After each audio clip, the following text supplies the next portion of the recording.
Me levou para cartomancia foi a família, né? A minha mãe era cartomante, a minha avó era benzedeira, então haviam esses hábitos já arraigados na família desde cedo. E eu me lembro, é uma curiosidade, que a minha mãe via a carta para os outros, e toda vez que ela via no final do dia, eu chegava e falava, mãe, deixa eu fazer uma pergunta, que a gente chamava de um pensamento, né? Posso fazer um pensamento? E a pergunta era se eu ia para o Egito, que eu era apaixonada por conhecer o Egito, eu era criança. E eu acho que um dia ela se aborreceu, ficou farta de tanto eu perguntar se eu ia para o Egito. Ela comprou um baralho, escreveu o significado das cartas e falou, Tó, vê você se você vai para o Egito. E óbvio que aí eu era pequena, 10, 9, 10 anos, não lia nada, mas já brincava. E aquilo vira uma crença, né? Um hábito que você pega de criança e vai levando. Daí para frente foi um pulo. Aí sim, na adolescência, eu comecei a ver, para ver se o paquerinha ia no baile de Juventus, né? Aquela coisa toda, e aí foi. E aí eu comecei e segui. Acabei seguindo os passos da minha mãe. Bom, eu me tornei uma cartomante mesmo, assim, na parte profissional, começa em 96, quando a minha mãe me deu mesmo, eu tinha 23 anos, o meu primeiro baralho oficial. Aí foi bonitinho, nos ritos, aquela coisa toda, é da família, né? Aí eu ganhei. Independente a isso, depois eu quis estudar. Mas antigamente mesmo, década de 80, 70, 80, não tinha escola. Era uma coisa de mãe para filho. Isso, eu fui vivenciar isso no final dos anos 90, né? Onde eu pude conhecer astrologia, tarô, etc. e tal. Aí eu fui estudar. E aí depois, por conta própria, eu fui fuçar em outros temas para saber mais acerca das origens da minha família, para entender as práticas deles. Que era um monte de prática que ninguém sabia de onde vinha historicamente. E aí eu fui estudar um pouco de história e antropologia para situar essa bagagem toda. Eu acredito na importância do estudo, independente da bagagem familiar. Até porque eu fui buscar o estudo por trás da bagagem familiar, eu queria as bases sólidas, que eu estava fazendo, né? Entender os porquês, o que levava a quê, aquela coisa toda. Porque senão você fica muito, eu vou usar um termo meio bobo, perneta. Né? Fica umas lacunas que não fecham no sistema. Então é importante estudar. E além disso, o legal de estudar é que você fica com conhecimento plural. Você lê de formas mais variadas, sobre vários ângulos, vários pontos de vista, vamos dizer assim. Quando eu comecei a fuçar no baralho, assim, no comecinho mesmo, a minha questão era prever o futuro para saber se eu ia para o Egito. Aí depois as perguntas mudaram.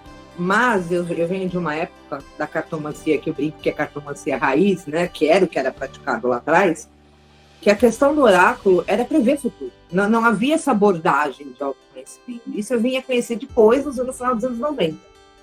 Mas o que me motivou no primeiro momento era saber os fatos futuros, era me antecipar a eles, me preparar para eles. Essa era a minha pegada. Bom, antes de ser cartomante, eu era consulente. Primeiro da minha própria mãe, né? E eu ia para o Egito. E, claro, depois eu cresci, as questões eram outras. Então, por exemplo, se eu tirava no meu baralho que minha paquerinha não era afim de mim, não estava interessado, ou que eu ia mal numa prova, que eram as questões mais pertinentes da adolescência, que eu comecei a jogar mais mesmo, quando eu fiz 16 anos, eu ia para ela e dizia, joga para mim. E aí ela jogava, né? E aí com mais seriedade. E era muito divertido, porque, por exemplo, quando era uma questão interessante, quando era um paquera meu que ela não gostava, ela dizia, isso não vai dar certo. Imagina, eu tô vendo aqui, eu dizia, mãe, essa carta não quer dizer isso. Mãe, você quer me enrolar? Jura? Esse coração aí, mãe. Não, quem tá vendo sou eu. Eu sou uma cartomante meio atípica, né? Eu não tenho nenhum ritual exatamente na hora da consulta, tá? A gente tem, junto a esse baralho, uma prática até ortodoxa, né? Uma ritualística prévia, anterior a você parar para ler o baralho, quando você ganha o baralho e começa a trabalhar com o baralho. Então tem toda uma mecânica, podemos dizer mágica ou ritualística, para defesa, para uma série de coisas que você faz na concepção do baralho e você não precisa fazer mais. O que é muito importante para a gente é o pano que envolve o baralho. Esse você não pode mudar nunca. Nunca, nunca, nunca. Ele pode ficar poído, miserável, velho como o meu está velho, o meu tem 27 anos, que é o da minha mãe ainda, de 96, e esse você não pode trocar. Então, o único aspecto mais ritualístico estaria ali, nesse pano. Tá? A parte ritualística é feita no momento de criação, do nascimento do baralho. Este ritual que a gente faz, que eu falo do preparo do baralho, ele é ligado a este baralho, ao napolitano, é uma prática familiar. Não faço com tarô, com baralho cigano, nada disso, só para ele. Olha, a mania que eu tenho com ele é a proteção do pano. Eu sou bem vidrada no pano e assim, a minha não é nem mania, é neurose, é de não querer que ele estrague. É de não querer de eu ter que trocá-lo, de eu ter que aposentá-lo. Isso é um medo, um receio, assim, meu Deus do céu, vai chegar o dia que eu vou ter que aposentar esse baralho e eu não quero. Nessa tradição, quando o baralho está surrado a ponto de não poder mais ser aposentado, ele tem que se aposentar. E aí você tem duas escolhas. Ou você enterra o baralho, ou você passa o baralho para frente como um objeto sagrado da família, vamos chamar assim. Eu passei o da minha mãe para minha filha. O baralho hoje está com a minha filha, tem 50 anos. Eu quero usar. Quando o meu baralho acabar, que é o baralho da minha mãe, que ela me deu, eu vou ter que guardá-lo, né? Talvez passá-lo para minha filha, não vou enterrar, não vou ter coragem. E aí eu vou ter que fazer toda a ritualística para criar um novo baralho. E vai ser muito difícil, porque o ideal é que a mãe passe para a filha. Como eu criei o baralho da minha filha, que eu dei para ela. E eu não tenho mais a minha mãe para fazer para mim. Então isso vai ficar uma lacuna. Por isso que a minha mania, por esse motivo é que a minha mania é conserva o baralho, pelo amor de Deus. Eu não posso morrer antes do baralho. O baralho não pode aposentar antes de mim. As pessoas podem tocar no meu baralho, tá? Quando a gente consulta, antigamente, era você de um lado da mesa, cliente do outro. Então, a mecânica do baralho a pessoa pega, expõe as cartas de certa forma antes da consulta para pegar a energia dela, aquela coisa toda, já vai mentalizando. Enfim, há toda uma disposição prévia que é nas mãos da pessoa, do cliente, né, do consultor. Depois eu retomo, e aí embaralho, e aí a pessoa só vai tocar para cortar. Na tiragem grande, né? Que seria ler a sorte, e depois nas perguntas. E aí ela não toca mais. Agora, eu não gosto que toquem nele por brincadeira. Ele tá ali em cima, vou ver, vou fuçar. Não vai fuçar. Porque vai fuçar para quê?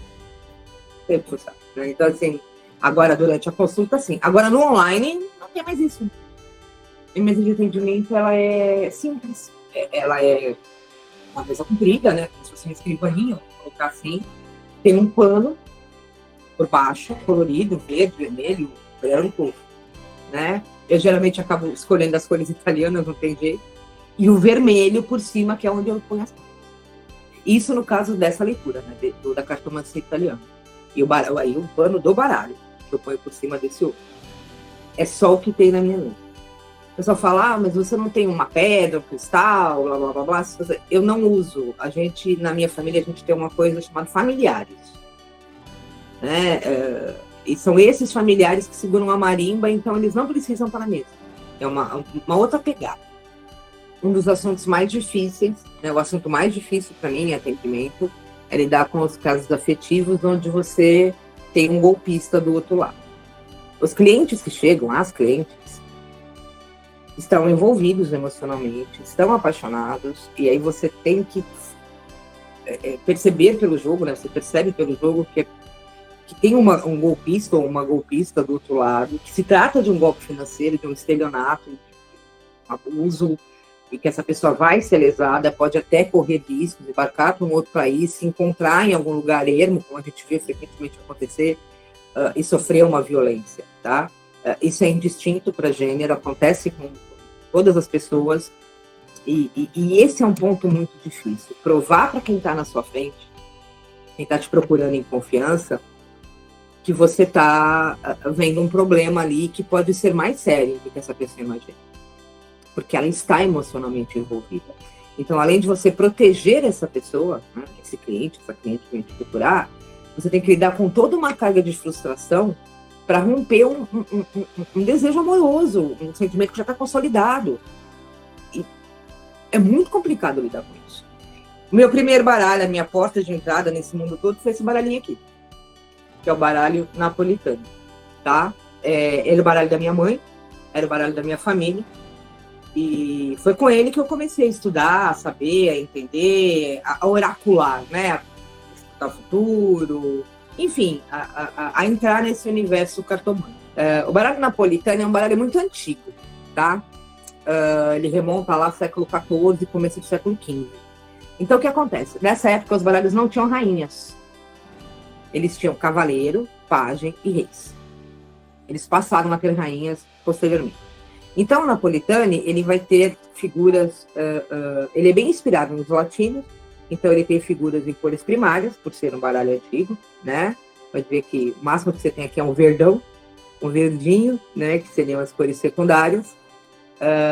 E ele é curioso porque, veja, ele parece um pouco tarô nesse ponto, né? Ele não usa aquele padrão que a gente conhece de baralho comum. E ele é um baralho que só vai do As ao 7. Todos os naipes, do As ao 7. Então é um baralho de uma época um pouquinho machista, patriarcal. E a gente, para inserir as donas, né? A dona, as rainhas, foi depois disso, né? Que aí os baralhos posteriormente passaram a ter rainha. E, quando chega no Brasil, claro, a minha família trouxe isso muito lá atrás, a gente adaptou ele para o Copag, para o modelo baralho comum. Você pode adaptar. E lê perfeitamente. Tanto que o baralho da minha mãe é um baralho comum. Eu tenho, sim, vários outros baralhos, tarô, vários tipos de deck, tote, weight, etc. Tenho vários baralhos ciganos, tenho vários baralhos de jogo comum. Tenho. Agora, esse da cartomancia é sempre o mesmo baralho. A cartomancia italiana é o mesmo baralho. Minha mãe me deu em 96, não mudou até hoje. Meu nome é Patrícia Farias, eu sou cartomante há 30 anos. Né? O meu carro-chefe é o baralho Napolitani. Embora eu leia tarô, leia baralho cigano também, como eu falei, eu já aprendi. Mas é o meu carro-chefe, é o que todo mundo procura, porque ele é aquele baralho batatinha. Aquele para saber se o cara liga, para saber se a vaga vai sair, quando vai ser, quando não vai ser. O dia a dia, o cotidiano, as coisas rápidas, né? Aquilo que o cliente quer saber para ontem. E, então, eu te convido a vir com a gente no Cartomancia no mês de março, onde eu vou apresentar esse baralho. Mostrar para você como é fácil, simples, prático, intuitivo, e como você pode obter respostas rápidas e seguras para saber como vai ser, como serão as coisas para você estar preparadas para elas e tirar o maior proveito disso. Vem com a gente, espero lá. Beijo.